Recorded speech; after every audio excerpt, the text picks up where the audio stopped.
श्रद्धेय श्रद्धेय आदरणीय श्री कलराज मिश्र जी, अमित चौधरी जी, मैम गर्ग जी,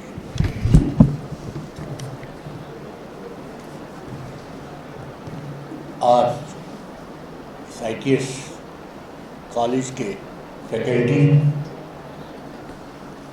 और भारत की युवा शक्ति जिसको मैं प्रणाम करता हूँ। आप में से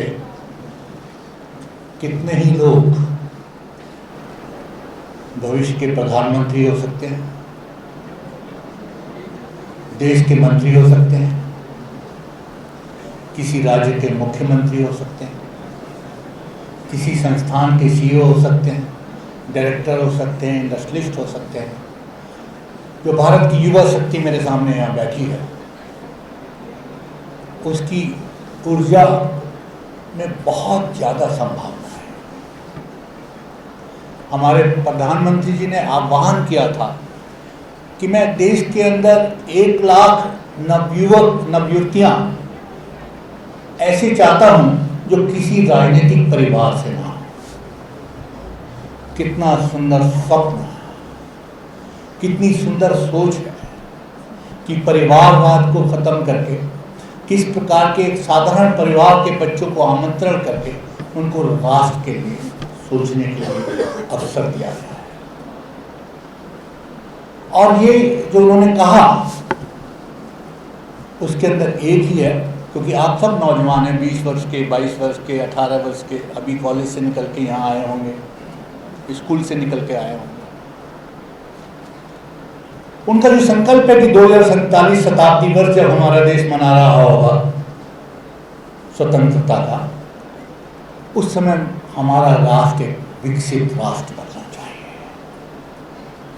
आप लोगों में से, क्योंकि वो समय लगभग 23 वर्ष के बाद आने वाला है और उस समय आप 40, 42, 45, 38 वर्ष के रहे होंगे और देश के संसाधनों का सदुपयोग सब आप ही कर रहे हैं। ये मैं संदर्भ से हट के बात नहीं कर रहा, आज के इस विषय की समग्रता में बात करना चाहता हूँ। जो भी कुछ कहना था हमारे चीफ इलेक्शन कमिश्नर ने भी कह दिया, प्रेजेंटेशन में भी आपने देख लिया, अमित जी ने भी कह दिया, मैम जी ने भी कह दिया। अब उसमें मेरे लिए कहने को कुछ बचा नहीं है। SIR क्या है, क्यों हो रहा है, कैसे हो रहा है, कौन करेगा, इसके ऊपर मैं अधिक समय ना लगा के, समग्रता जो मैंने शब्द का प्रयोग किया कि ये 10 बार पहले भी हो चुका है, पहली बार नहीं हो रहा। लेकिन क्या कभी आपने पहले 2003 में जो हो हल्ला देखा था, उसकी रीढ़ के अंदर, उसकी हकीकत के अंदर हमें जाना होगा, डीप डाइव करनी होगी। We'll have to have a very deep dive into why so much of होला हंगामा in the country about this SIR।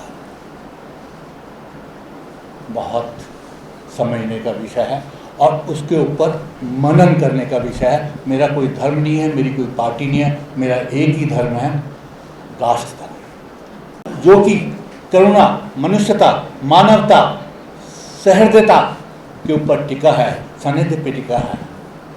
वही हिंदू संस्कृति है, वही सनातन संस्कृति है, उसका हम पालन कर रहे हैं, राष्ट्र धर्म को पालन कर रहे हैं। तो ये सब SIR की प्रॉब्लम उसी के अंदर आ जाएगी। उसका कारण क्या है भाई? क्यों वोट चोरी, अधिकार यात्रा बिहार में निकाली गई? क्या कारण है? क्या कारण है कि देश के अंदर अराजकता और हिंसा फैलाने का हर वक्त प्रयास हो रहा है? मैं आपके ऊपर अपने विचार नहीं थोपूंगा, इसका मनन जरूर कीजिएगा, सोचिएगा और अपना निर्णय स्वयं लीजिएगा कि ये क्या कारण है, कौन सी शक्तियां हैं, कौन सी अदृश्य शक्तियां हैं, कौन सी दृश्य शक्तियां हैं, कौन सी देशी शक्तियां हैं, कौन सी विदेशी शक्तियां हैं जो भारत की रुकावट बन रही है, भारत को एक विकसित राष्ट्र नहीं बनने देना चाहती, किसी भी सूरत पे नहीं बनना चाहती। वोट से नहीं, सफल हो पा रहे तो वो देश के अंदर हिंसा, अराजकता और अस्थिरता का माहौल क्रिएट कर रहे हैं। ये SIR तो एक नॉर्मल प्रोसेस है भाई। इसके अंदर कोई, अभी आपने देखा, बता रहे थे, सौरभ शायद बता रहे थे कि कोई अपनी माँ को 20 वर्ष से हर चुनाव में ढूंढने जाता है, लेकिन वो तो वोट डाल के। वाह, क्या बात है। यदि ये त्रुटि नहीं ठीक होगी तो शायद जो बार बार कहा जा रहा है विदेशी शक्ति, अभी आपने देखा होगा कि बिहार के अंदर टोटल वोटर लिस्ट के अंदर 6% नाम हटाए गए। देश के अंदर 100 करोड़ वोटर है, 6% यदि हटा दें तो 6 करोड़ नाम हटेंगे। हुआ either Bangladeshi, Rohingya or any foreign nationals living in my country, or who have died, or who have got 2, 3, 4 places their votes, it is for the elimination of that. ये सिर्फ उसकी सफाई का पर्व है, मैं इसे पर्व मानता हूँ। जो देश के अंदर वोट देने का अधिकार जिन्हें नहीं है, या जिनके वोट के साथ फ्रॉड किया जा रहा है, कि जो दिवंगत हो गए, ईश्वर के साथ लीन हो गए, ब्रह्मलीन हो गए, वो भी वोट डाल रहे हैं। किसके लिए डाल रहे हैं? वो जो जॉर्ज सोरोस जैसी शक्तियों का पैसा भारत में आता है, डुप्लीकेट और गलत तरीके से यहाँ पे वोट दिलाते हैं, ये उनका पर्पज सर्व कर रहा है। किसी भारतीय का पर्पज सर्व नहीं कर रहा, हमारी विरासत का पर्पज सर्व नहीं कर रहा। कल भी कितना सुंदर ध्वजारोहण हुआ, वहाँ पर भी प्रधानमंत्री ने कहा हम विरासत को संभाल रहे हैं। तो ये विरासत आपके हाथ में, आपको संभालना है। मैं इसके थोड़ा सा डीप डाइव करूँगा। जैसे मैंने बताया कि विकसित भारत के अंदर सबसे बड़ा रोड़ा यदि कोई है तो यह देश के अंदर हो रही अराजकता, अस्थिरता और हिंसा है। वो क्यों कर रहे हैं? क्योंकि वोट से जीत नहीं पा रहे, जनता का विश्वास जीत नहीं पा रहे, और देश की पटरी जो चल रही है उसके अंदर लगातार रुकावटें डाल रहे हैं। उनको सत्ता चाहिए और सिर्फ सत्ता चाहिए, देश का विकास नहीं चाहिए। आज यदि मेरी देश की अर्थव्यवस्था 4थे स्थान पर है, 2027 में यदि हम 3रे स्थान के ऊपर पहुंचना चाहते हैं तो कैसे? और विदेशी शक्तियों के साथ हाथ मिला रहे हैं, उनकी गलबैयाँ कर रहे हैं। विदेश की धरती के ऊपर जाके कहते हैं कि भारत राष्ट्र ही नहीं है, भारत राष्ट्र नहीं है, ये तो राज्यों का समूह है। ये उस प्रकार हो गया, मेरी बॉडी पड़ी है, मृत अवस्था में चली गई, मेरी आत्मा निकल गई, और उस शरीर के अंगों का मैं क्या करूँगा? काम ही नहीं करूँगा। वो कहते हैं कि भारत के अंदर धर्म की पालने की स्वतंत्रता नहीं है, सरदार पगड़ी नहीं पहन सकते, कोई कड़ा नहीं पहन सकता। वो कहते हैं कि भारत के अंदर डेमोक्रेसी खत्म हो गई, भारत के अंदर संविधान खत्म हो गया। संविधान किसने खत्म किया?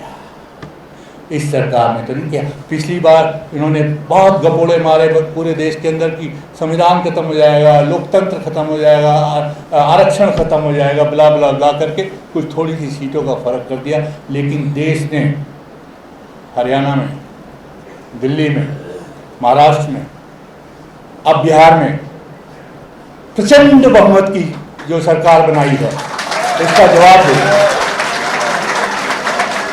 कि आपकी बातों में थोड़ा सा यदि हम भटक गए थे, अपने मार्ग से भटक गए थे कि हमें शायद हमारा संविधान खत्म हो जाएगा, हमारा आरक्षण खत्म हो जाएगा, हमें टक टक टक 8,500 हमारे बैंक में आ गए, इस झांसे में लोग आकर फंस गए। लेकिन अब उन्हें समझ आ गया, वो जात पात धर्म से ऊपर उठकर हर कोई 99.99% भारतीय चाहता है कि मेरे देश का विकास हो। विकास होगा तो आप सबको उस विकास का हिस्सेदारी मिलेगी। You will all B partnering that growth engine, development, progress of the nation. उस सबका आप सबको ही फायदा होने वाला है। लेकिन इस परिवार का संविधान में कभी विश्वास नहीं रहा। मैं कुछ चंद उदाहरण दूंगा, आप समझ जाएंगे। जो लाल किताब संविधान की लेके पूरे देश के अंदर गलियों में घूम रहे हैं, उनका संविधान में कितना विश्वास है। अभी ले लीजिए, चुनाव आयोग कोई भाजपा का नहीं है, it's an autonomous institution provided in the constitution. जो आज हम सेलिब्रेट कर रहे हैं कॉन्स्टिट्यूशन डे, उसके अंदर उनको गाली देते हुए हर वक्त 24 घंटे उनको गाली दे रहे कि ये बीजेपी के एजेंट है, बीजेपी की बी टीम। कैसे हो सकती है भाई? SIR करा रहे हैं तो बीजेपी के एजेंट है। कहा कि महाराष्ट्र के अंदर 1 करोड़ वोटर ऐड हो गए, सुप्रीम कोर्ट आज तक उनसे लिस्ट मांग रहा है, वो कौन से 1 करोड़ ऐड हुए वो नहीं दे पाते, कुछ भी आरोप लगा के भाग जाते। ऐसे देश नहीं चलेगा। ऐसे हर बात में झूठ, हर बात में झूठ। कैसा बवंडर मार रहे हैं? इसलिए कि हमें सत्ता मिल रहा है। ये देश का 140 करोड़ जनता सत्ता उसी के हाथ में रह गया जिस पे उसका विश्वास है कि यही देश को आगे ले जाएंगे, यही देश की प्रगति करेंगे, यही देश का विकास करेंगे, देशभक्ति के साथ, ईमानदारी के साथ काम करेंगे। उनका एक ही ध्येय है। 11 साल का उनका प्रधानमंत्री काल हुआ, 13 वर्ष वो मुख्यमंत्री रहे। जिस व्यक्ति ने एक छुट्टी नहीं, उसको कभी जुकाम नहीं हुआ, उसको कभी सिरदर्द नहीं हुआ, रात को 2 बजे पहुंचते हैं तो सुबह 6 बजे कैबिनेट की मीटिंग लेते हैं, 7 बजे कैबिनेट की मीटिंग लेते हैं, रात को 11-12 बजे 2 बजे तक, जब मेरे प्रधानमंत्री कार्यालय से कुछ लोग बताते हैं 2 बजे तक काम करते हैं, 5-5:30 बजे उठ जाते हैं। ये उनका डेली के चर्चा। जिसने देश के लिए सब कुछ समर्पित कर दिया, उसके लिए इस प्रकार जो भी आप भाषण सुनते हैं चुनाव के अंदर, मोदी जी बार बार कहते हैं कि 2047 तक मेरे को विकसित भारत बनाना। और ये सब इंडी गठबंधन वाले क्या कहते हैं? मोदी हटाओ, मोदी हटाओ, मोदी हटाओ। मोदी के और कोई एजेंडा ही नहीं है तुम्हारे पास, विकास का कोई एजेंडा ही नहीं है। कौन है मोदी? क्योंकि वो आपके एजेंडे को, विदेशी शक्तियों के एजेंडे को, CIA के एजेंडे को, जॉर्ज सोरोस के एजेंडे को, इनके एजेंडे देखिए, हिडनबर्ग करेंगे, पेगासिस करेंगे, BBC करेंगे, XYZ, कितने मुद्दे, और उसके ऊपर अवरोध कर देते हो आप पार्लियामेंट का। कोई सेशन नहीं चलने देते और डिबेट के लिए बुलाते तो वहाँ पे आमंत्रित करके नहीं करते। ये मैं सब कुछ लिंक करूँगा अंत में SIR से। मैंने कहा था समग्रता में सोचना है मुझे सिर्फ SIR में क्या होगा प्रोसेस बताने के लिए बहुत सारे लोग हैं। उसकी जड़ में जाके चिंतन करने के लिए, मनन करने के लिए, सोचने के लिए, क्या जो मैं यहाँ पर कह रहा हूँ आपसे, यदि 1% भी कोई बात आपको गलत मिले तो आप मुझे यहीं से कहिए, सर आप जाइए, आप झूठ बोल के जा रहे हैं, हमें गुमराह करके जा रहे हैं। नहीं करूँगा। मैंने कहा था मेरा धर्म सिर्फ राष्ट्र धर्म है, अपने राष्ट्र के लिए अपने प्राण तक दे दूंगा, लेकिन राष्ट्र को बचाऊंगा। एक खानदानी रिवाज, आप लोग बहुत छोटे हैं, आपके माँ बाप को याद होगा, मैं भी छोटा था लेकिन पढ़ा मैंने हिस्ट्री के अंदर। देश के अंदर सबसे पहला घोटाला हुआ था जीप घोटाला, कल्लाती आपको मालूम है। 1957 में इंग्लैंड से जीप्स मंगाई गई सेना के लिए, और जीप आने से पहले पूरी पेमेंट कर दी गई। और जो जीप आई थी 1957 की बात बता रहा हूँ, वो भी ऐसी थी कि एक भी नहीं चली। कमेटी बैठी, कमेटी की रिपोर्ट आई, पंडित नेहरू सामने नहीं आए।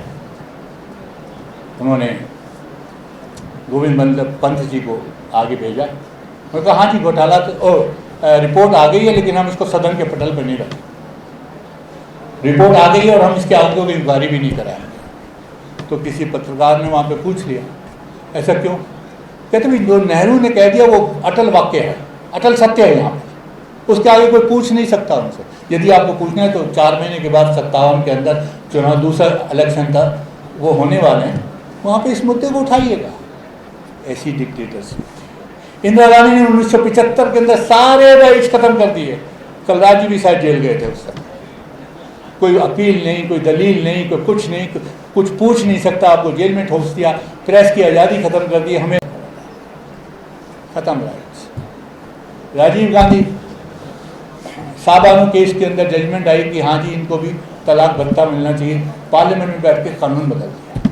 राजीव गांधी जब खुद प्रधानमंत्री बने, प्रधानमंत्री बनने के लिए पहले नेता विपक्ष होना चाहिए और नेता पक्ष होना चाहिए, उनका चुनाव होना चाहिए, उनका अप्रूवल होना चाहिए, कुछ नहीं, सीधे गए और प्राइम मिनिस्टर की शपथ ले ली। CWC के 2 ही मेंबर वहाँ पे बैठे थे, तो कहते हमें भी नहीं पता था, हमें भी पता लगा जब वो शपथ ले रहे थे। इस प्रकार से ये राहुल गांधी स्वयं, मनमोहन सिंह की कैबिनेट ने एक बिल पास किया था कि जो अभियुक्त हैं राजनीतिज्ञ और उनके यदि केस के ऊपर स्टे लग जाता है तो वो चुनाव लड़ सकेंगे। राहुल गांधी गए प्रेस क्लब के अंदर दिल्ली के अंदर रायसीना रोड के ऊपर और उस कैबिनेट के नोट को फाड़ दिया।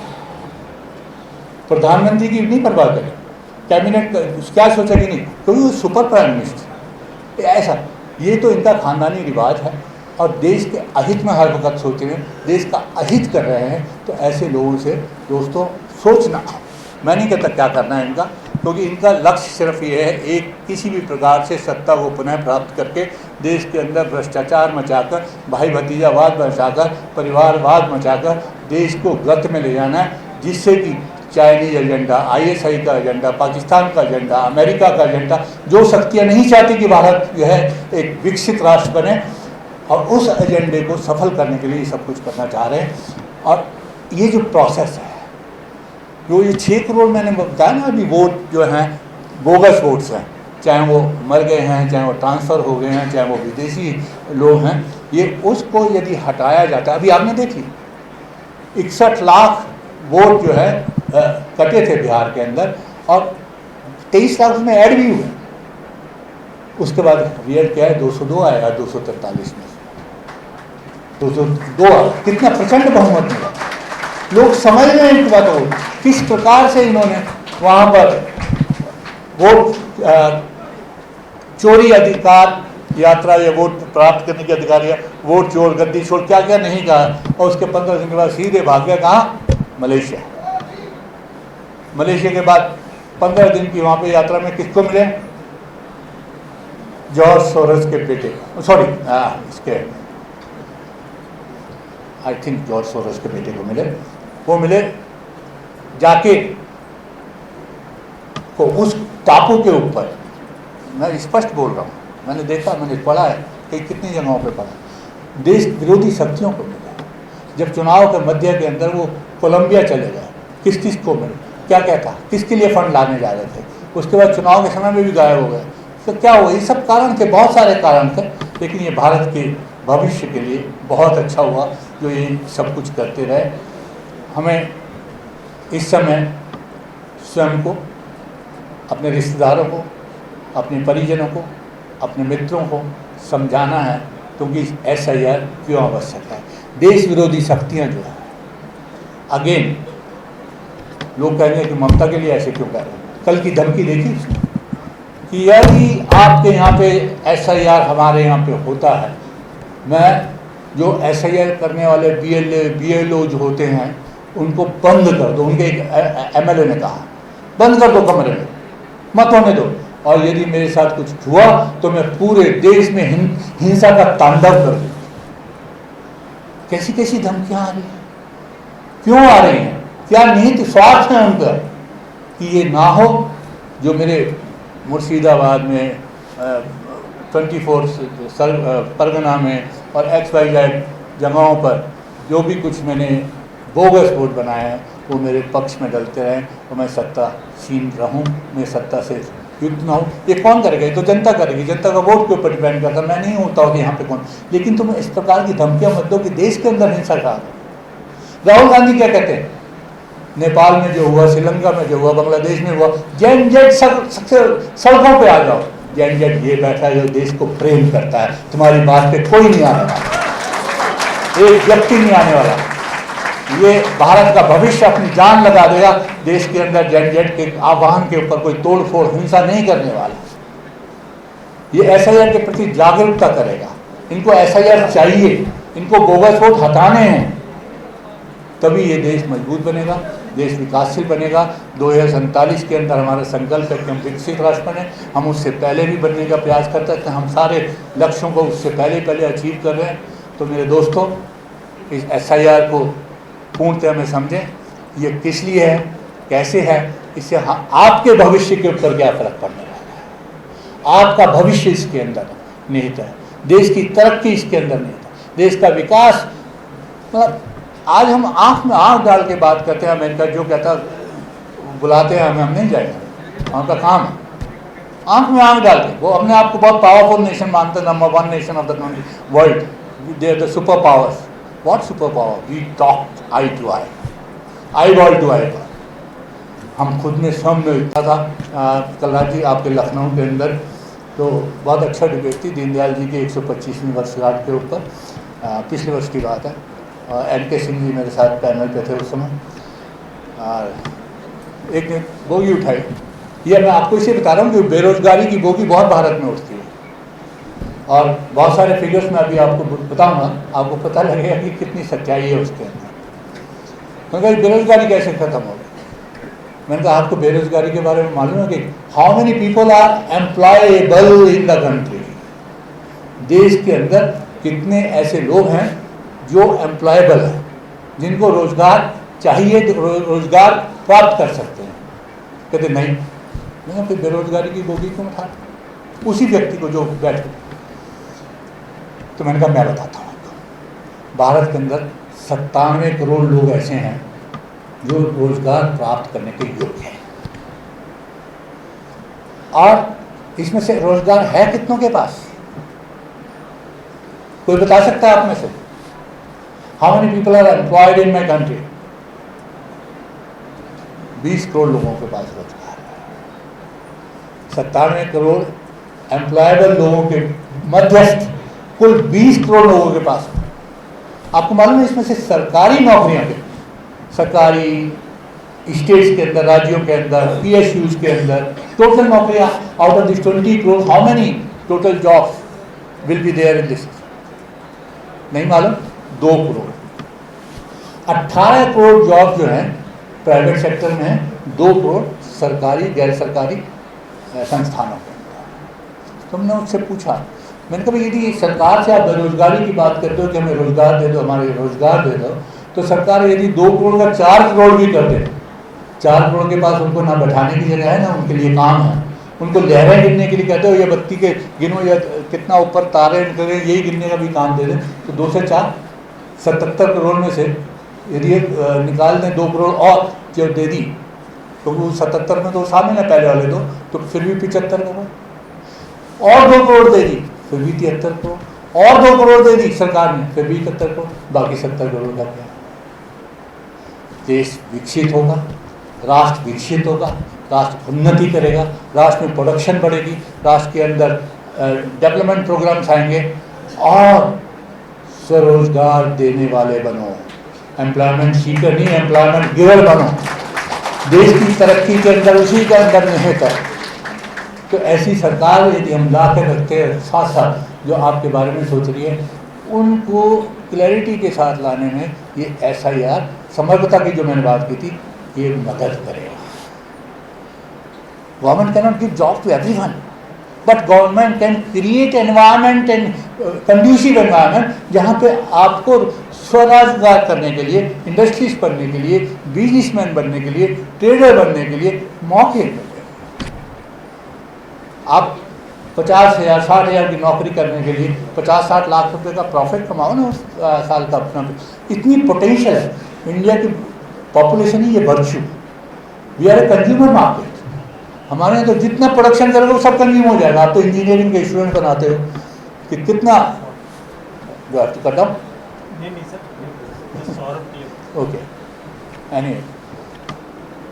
तो दोस्तों SIR बहुत अच्छी चीज़ है, देश के भले की चीज़ है, राष्ट्र के भले की चीज़ है, हमारे विकास के लिए आवश्यक है, स्थिरता के लिए आवश्यक है, देश की उन्नति के लिए आवश्यक है, प्रगति के लिए आवश्यक है। इसमें जुट जाओ और एक जो है पॉजिटिव एनवायरनमेंट इसके प्रति हमें क्रिएट करना होगा और देश उन्नति करेगा।